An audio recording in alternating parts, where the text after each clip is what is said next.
Hi guys, I'm Andy and welcome back to Backpacking UK. If you haven't already, please press that subscribe button because we're talking about the Osprey Kestrel 48 backpack.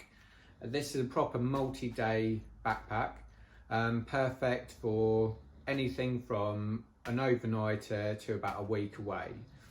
For me, 48 litres is perfect because I just go away for 1 or 2 nights at a time. So I've actually downsized to this backpack. Used it a couple of times and so far no regrets. It's packed full of features, this backpack. So it's got a lovely Airscape adjustable back, which stops your back from sweating. By being adjustable, it means it's nice and adjusted on your shoulders and your hips. So your hips and shoulders carrying the weight and it's distributed evenly to reduce soreness and back pain. It's also got 2 large zippered pockets, and these little hip sides are really well padded. They're really nice. Again, features like this make it that little bit more comfy. Just means you can take that bit more weight and you can go hiking for that a little bit further. It's also got a nice big lid at the top, which I'll show you in a minute. It's got a rain cover in the bottom. It's got a separate compartment for a sleeping bag, and it's got a divider there too.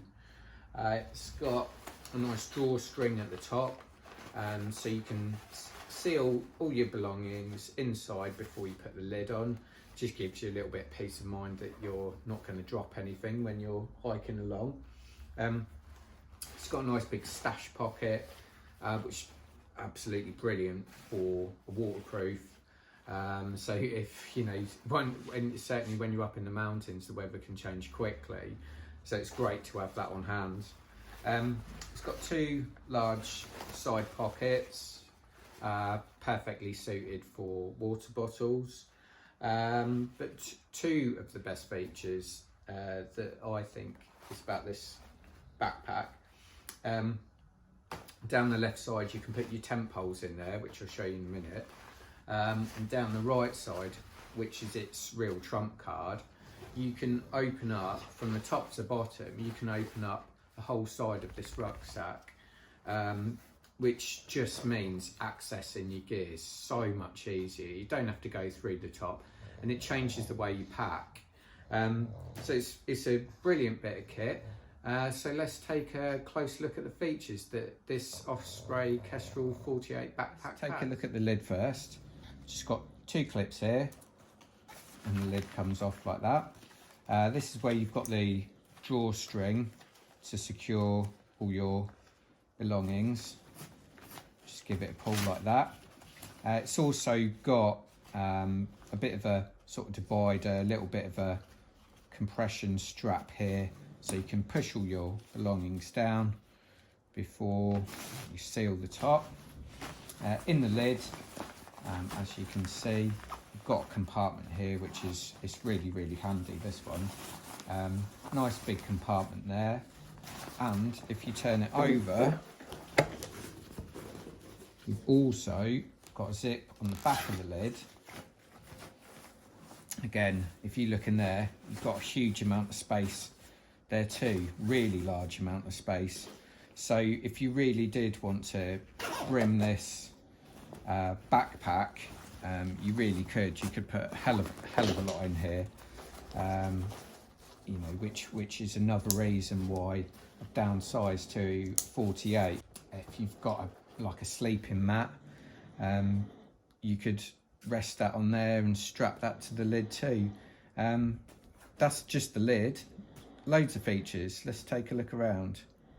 This Osprey Kestrel 48 backpack weighs just 1.6 kilos, 1600 grams for a backpack this good and packed full of so many features isn't bad at all. It's 75 centimetres from top to bottom. It's 34 centimetres from side to side. and it's 32 centimetres, fully packed up, front to back. So let's just put this on for you. So just got standard sort of clips at the front. Like I say, these hip pads are really well padded, really comfy. The weight sits on your hips nicely.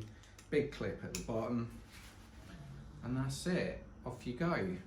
You're all ready. Really nice, comfy backpack.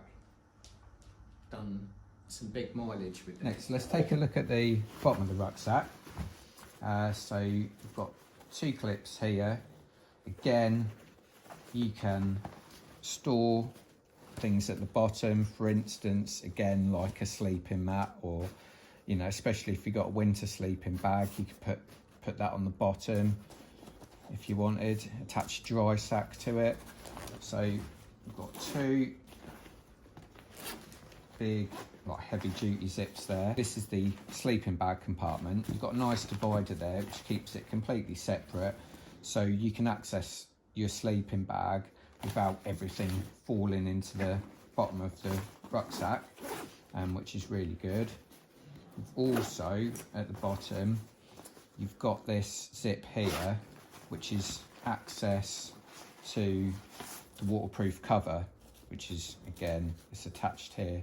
Really nice, lightweight, waterproof cover. Fantastic. Just means you might get away without using dry sacks in the main compartment. Just other little features you've got, you can carry poles in here too, and at the back here, this is where you've got your hydration.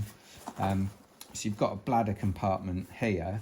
I myself have bought a 2.5 litre reservoir, which will just clip in here and routes through to the front. Little straps here to keep your hydration hose close to you, which is absolutely perfect. On the side, this is for your tent poles. That's a nice big space, that is, for your tent poles. I would have thought that sort of length, I should think you could get the majority of tent poles in there. Shouldn't be too bad at all.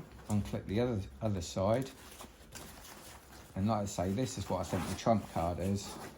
Zip that all the way down. You've got full access there, full access to the side, full access to all your gear. So it's a fantastic backpacking bag. I think it retails at £155. If you keep your eye out, you can get it cheaper. I certainly did. I should say this is like a medium large size. I'm 5'8". I originally bought the small medium and it was too small for me, so I actually had to go back and change it for a medium large. So yeah, 5'8", 172 centimetres will give you an idea of size. But when I took this out when it was hot, this Airscape back really did help. So this definitely does work. It does what it says it does. But the most important thing for me, I find it really, really comfortable. And I mean really comfortable. It's a cracking bit of kit. Really recommend this one. I really, really do. I've got a backpacking kit list if you check out my other videos. And I've also got a video showing all my backpacking gear, my 2021 backpacking gear. So if you haven't before, check out my other videos, got loads on there. If you want to be part of one of the fastest growing backpacking channels in the UK, please subscribe to Backpacking UK. Cheers.